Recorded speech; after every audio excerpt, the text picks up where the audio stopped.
Oke, selamat datang kembali di pelajaran bahasa Indonesia. Apa kabar teman-teman semua?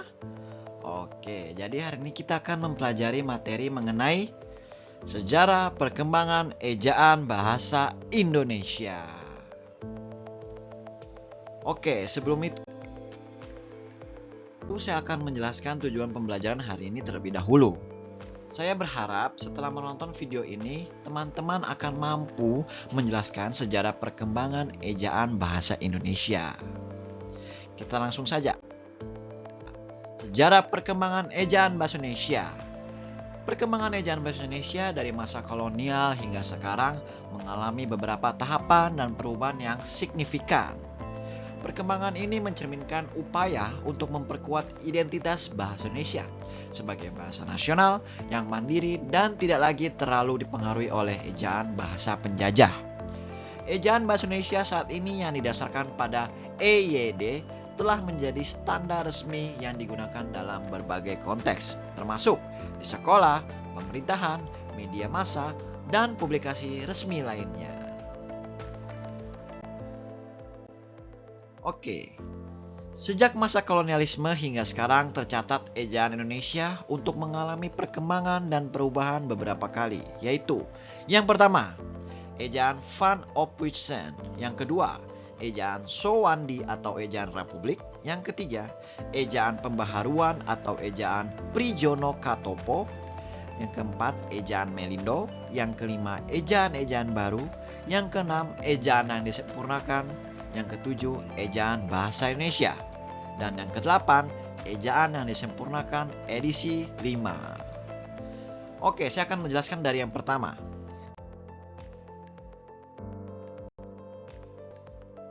Yang pertama, ada ejaan Van Ophuijsen.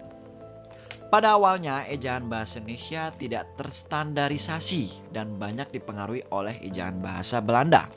Hal ini karena bahasa Indonesia pada saat itu masih dalam tahap perkembangan dan belum memiliki ejaan resmi yang disepakati secara nasional. Pada tahun 1901, ejaan resmi bahasa Indonesia ditetapkan oleh Van Ophuijsen, seorang ahli bahasa Indonesia dari Belanda, bersama dengan dua pakar bahasa dari Melayu, yaitu Nawawi, Sotan Makmur, dan Moh. Taib Sultan Ibrahim. Ejaan Van Ophuijsen sendiri merupakan hasil dari penggabungan ejaan Latin dan ejaan Belanda. Setelah rancangan ejaan selesai dibuat, ejaan Van Ophuijsen diresmikan oleh pemerintahan Belanda pada tahun 1901 dan digunakan selama 46 tahun atau selama masa kolonialisme Belanda.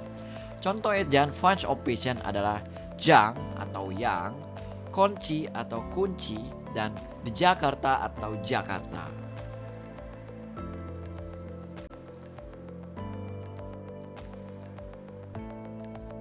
Lanjut yang kedua yaitu ejaan Sowandi atau ejaan Republik.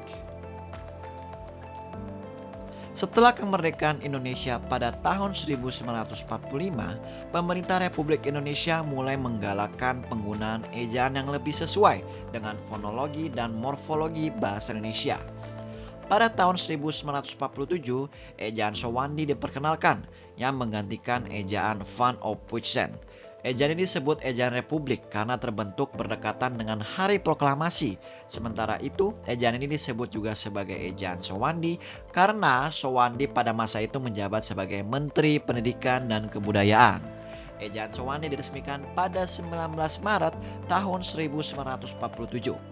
Ejaan ini lebih mendekati fonologi bahasa Indonesia dan menghapuskan beberapa unsur ejaan Belanda yang tidak sesuai. Adapun ejaan Sowandi atau ejaan Republik adalah huruf O menjadi U seperti sero menjadi seru. Bunyi yang dinyatakan ditulis dengan K seperti ana menjadi anak dan lain-lainnya. Lanjut yang ketiga, ejaan pembaharuan atau ejaan Prijono Katopo. Pada tahun 1957, Profesor Prijono dan Elvianus Katopo bersama panitia lainnya merancang sistem ejaan bahasa Indonesia baru yang disebut ejaan pembaharuan. Terbentuknya ejaan pembaruan merupakan hasil keputusan dari Kongres Bahasa Indonesia II di Medan, Sumatera Utara.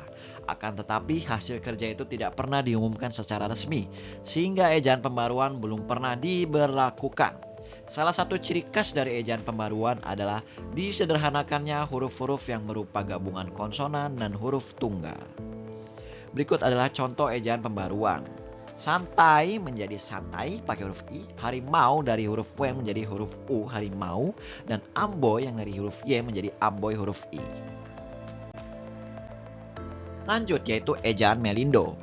Ejaan Melindo adalah ejaan hasil kerjasama antara Indonesia dengan Malaysia pada tahun 1959. Harapannya, ejaan Melindo dapat mulai digunakan sejak Januari 1962 di Indonesia. Namun karena hubungan diplomatik antara Indonesia dan Malaysia sedang tidak baik, maka penggunaan ejaan Melindo pun gagal diberlakukan. Contohnya adalah sejajar menjadi sejajar, mencuci menjadi mencuci, dan menanam menjadi menganga. Lanjut, ejaan-ejaan baru. Ejaan baru adalah lanjutan dari perintisan ejaan Melindo. Oleh sebab itu, para perancangnya juga dapat dikatakan masih sama, yakni Lembaga Bahasa dan Kesusastraan atau LBK. Sekarang Pusat Bahasa serta Panitia Ejaan dari Malaysia. Panitia ini kemudian berhasil merumuskan ejaan baru yang disebut ejaan baru. Panitia ini bekerja keras atas dasar surat keputusan Menteri Pendidikan Kebudayaan nomor 62 atau 67 tanggal 19 September tahun 1967. Contohnya adalah Sejarat, Jalan, Perjaka, Tecakap, Tejipta, dan Sunji. Lanjut, ejaan yang disempurnakan. Pada 16 Agustus tahun 1972, Presiden Republik Indonesia meresmikan penggunaan ejaan baru, yaitu ejaan yang disempurnakan.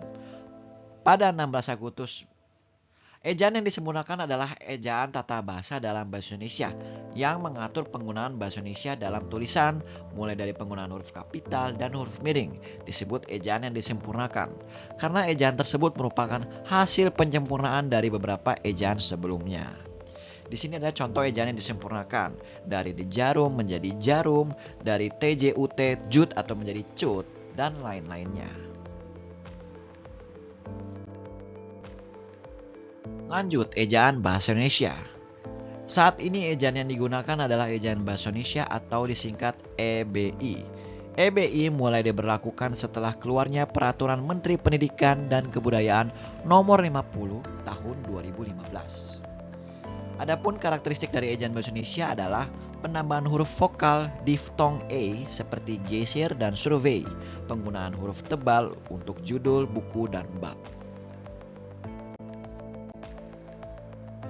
Lalu, ejaan yang disempurnakan edisi 5. Perkembangan peradaban masyarakat seiring dengan perkembangan teknologi memberikan pengaruh terhadap kebutuhan penggunaan bahasa. Salah satu akibat kebutuhan yang paling jelas terpengaruh adalah penggunaan bahasa pada konsep-konsep keilmuan dan kebudayaan dalam tatanan masyarakat yang baru. Hal itu merupakan konsekuensi logis dari cairnya batas-batas wilayah akibat perkembangan teknologi, khususnya teknologi informasi yang mempengaruhi komunikasi verbal menjadi antar pengguna bahasa. Kebutuhan tersebut mendorong penyesuaian kembali tatanan ejaan bahasa Indonesia.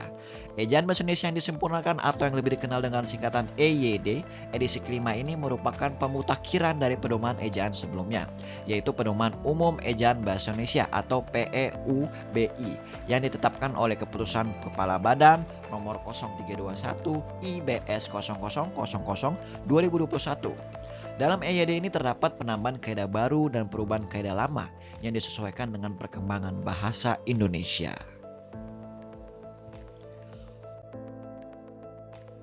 Untuk rangkumannya adalah ejaan bahasa Indonesia yang disempurnakan atau EYD edisi kelima mengadaptasi dan memodernisasi tata bahasa untuk mencerminkan perkembangan teknologi dan perubahan sosial dengan penambahan dan perubahan kaidah yang meliputi penggunaan huruf kapital, huruf miring, penulisan kata turunan, angka, serta tanda baca seperti titik, koma, dan tanda petik. Upaya ini menunjukkan evolusi ejaan bahasa Indonesia sejak masa kolonial hingga kini sebagai bagian dari penguatan identitas Indonesia sebagai bahasa nasional yang mandiri. Oke. Untuk refleksinya adalah kita sudah membahas mengenai sejarah perkembangan ejaan bahasa Indonesia. Coba kalian tebak ejaan berikut ini ada di era ejaan apa? Selamat datang kami ucapkan kepada Bapak Ibu Guru. Kalian boleh menjawabnya. Oke, sekian materi pembelajaran hari ini. Terima kasih. Sampai berjumpa lagi.